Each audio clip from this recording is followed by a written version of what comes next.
Hello.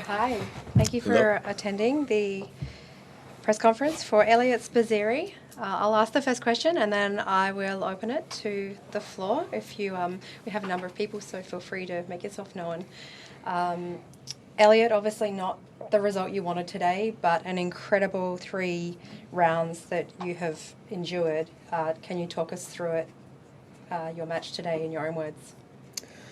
Yeah, I mean it was a good tournament for me. My first time getting directly into a Grand Slam, and so my first time having weeks to prepare for 3 out of 5 sets, and I had a preseason to do it. So I think the thing I'm most happy with is the fact that my body held up for 2 grueling matches, and then this one as well. So 3.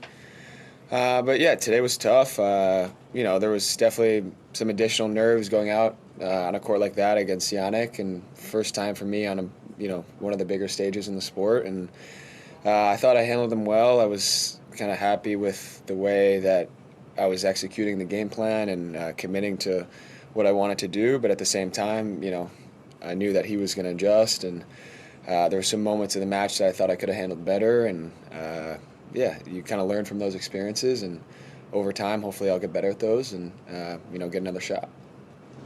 Okay, we'll come first and then Matt next. Hi, Eliot. Congratulations on the performance in the run.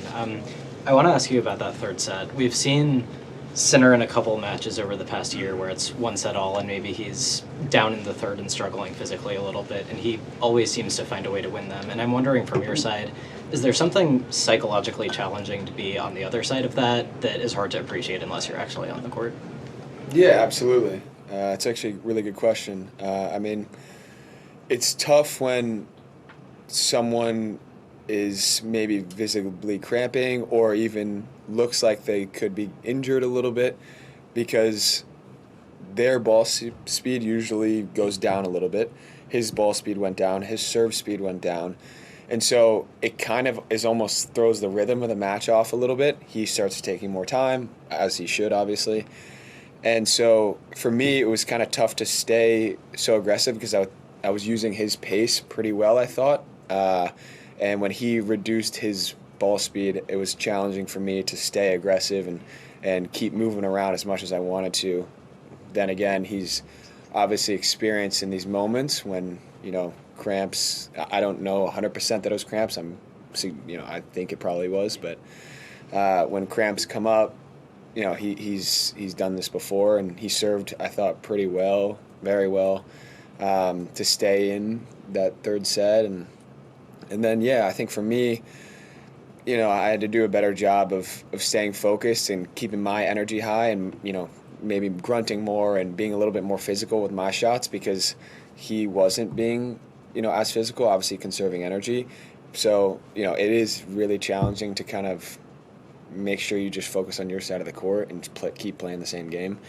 But, yeah, something I'll learn from and hopefully do better next time. Matthew. Well done. From the outside looking in, you had him out on his feet. He was sort of like wobbling like a boxer. And then the heat rule gets called. What was going through your head? Did you feel like he got sort of saved by the little meter on the side of there? And how did you try to was it hard to gather yourself and keep yourself focused on the match when you knew he was getting a lifeline? Yeah, I don't know if he got saved by it. I smiled a little bit when the heat rule went into effect, just because it was kind of funny timing as I went up 3-1. But at the same time, that the game at 2-1 in the third set was when the heat when it hit. I think it's 5.0, which means that the heat rule is in effect.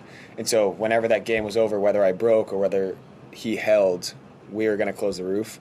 It was just funny that right when I broke and he was wobbling, that it happened to happen that way. But at the same time, that's the rules of the game, and you got to live with it. But yeah, it's if I had won that third set, we were going to have a 10-minute break anyways because of how hot it was, even if the roof didn't close. So who knows? We've seen him do this before where there's an extended break and he gathers himself and comes out and figures it out. I think he did it against maybe Holger Rune at one time.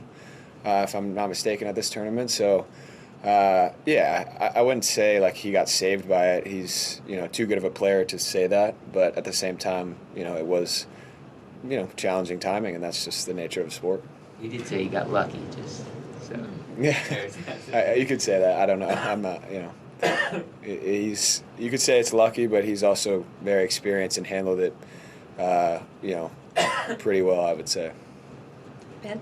Obviously, you knew the whole Aruna example, so obviously a couple of times he has struggled last year in heat. When you saw what the forecast was for today and that you were the second day match, did that increase your confidence and possibilities that this could be something that could tilt things a bit more towards you? And how did that actually play out in terms of how the match went, you think, and especially the start, before the rule kicked in? How much did you feel like the heat was sort of a tailwind for you pushing forward? I don't know if it increased my confidence going in. I wasn't thinking too much about his side of the court per se.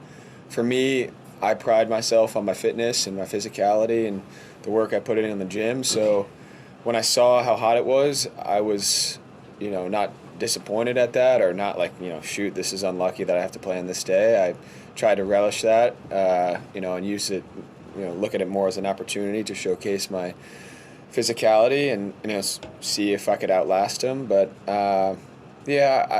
he's been in numerous grueling matches in his career, so I don't think it's safe or fair for me to say that when I saw that it was going to be this hot, I was like, okay, this is I got him today. It was like, let's go out here and just see how it goes. And I thought that it was an opportunity to just showcase my physicality. Chris? Hi there. Well done. I just wondered what sort of steps you took to prepare for playing in this heat, whether that was eating or drinking or tension of your racket, that kind of thing. Yeah, I never changed tension really, but for today, because it was such a drastic change from playing in 70s, 60s, 70s, low 80s to 100, I had a couple rackets strung at, a couple pounds heavier. I ended up not using them because I felt comfortable with the tension that I found in the warm-up, which is my normal tension. So I didn't go up in tension. I just treat it like any other match, though. I mean, hydrate as well as I can, fuel as much as I can, and, recover and make sure you get the proper rest so that when I get out there, if, it happens to be a 4 or 5 hour match, I'm there for the duration.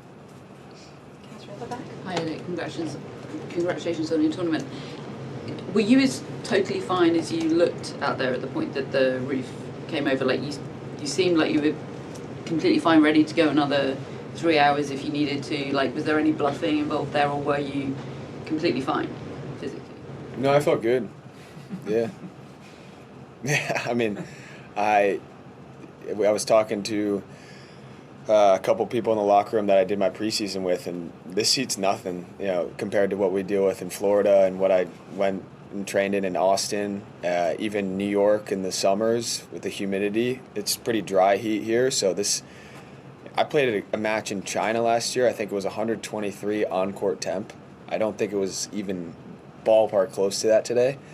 So, yeah, I felt pretty fresh, to be honest. And felt like I could have gone a lot longer. Ellie, do you think that players are prone to cramping, or is it something that you can actually train out of your system some? I think it's probably genetic a little bit. We have guys, when I was at Texas, we had guys that I see them put in the hard yards in the gym, and they would just, I think they were saltier sweaters and sweat way more than the other guys. And so they would, be prone to cramping, and maybe it's something where you got to figure out the right mix of electrolytes or magnesium, potassium, all that stuff. And, it was actually really tough for us in college trying to figure out some of the cramping issues for guys on our team. So I'm pretty, up to speed with the cramping. But, I guess seeing a guy like Jannik Sinner dealing with some cramping issues tells you enough. It's not like that guy's not doing everything possible to make sure he doesn't cramp. So I think it is a little bit genetic and experience too, and then you kind of work with it, and I'm sure he'll figure it out. And who knows? Anyone can cramp on any given day in these conditions. 2 more questions. Al, you might have answered this already before, but did you feel like when it was called that an extreme heat policy was actually needed at the time? And you've said you've spoken about other conditions, other tournaments. Did you feel like, what one, was it a surprise, or two, did the tournament need to do it at that point? I mean, the rules are the rules. I don't have, I obviously don't have a say in what the rules are. I was just saying that I've played in way worse conditions. I've trained in way worse conditions. In college, we played in brutal conditions at times in Austin. So, maybe that's a good, just a good thing to have under my belt that I've played and trained in those conditions. But at the same time, I'm not going to lie and say that I didn't feel like it wasn't crazy hot. And that's just comparative to what, I've trained in and been in before. And I think, for the most part, I would say, players have played in pretty brutal conditions, but at the same time, this rule is protection for us, I guess. So, I think it will hopefully promote guys to stay healthier for a longer period of time throughout the season, because playing these matches in this heat for, an extended period of time over and over, day after day is really tough on the body.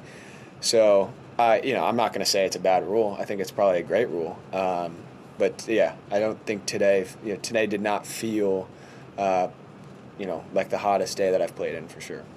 And final question. Just on a tennis level, how do you feel about your game? Going toe to toe with the 2-time defending champion Sinner for 4 sets out there, being able to trade from the baseline with him. Like, how encouraging is that for you as a sign of what your level can be on this level?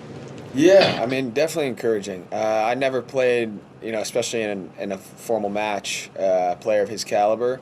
So to kind of feel out my game and go toe-to-toe with him, it felt good. It definitely gives me some confidence to keep going. I have some areas that I definitely need to work on, I think, and maybe that were a little bit exposed, and that's, I knew that coming in. He's, one of the best players in the world, so he's going to kind of make you feel where your weaknesses are more than other guys and exploit them. So yeah, I definitely felt like I'll hopefully learn a lot from this match, but also take some confidence from it.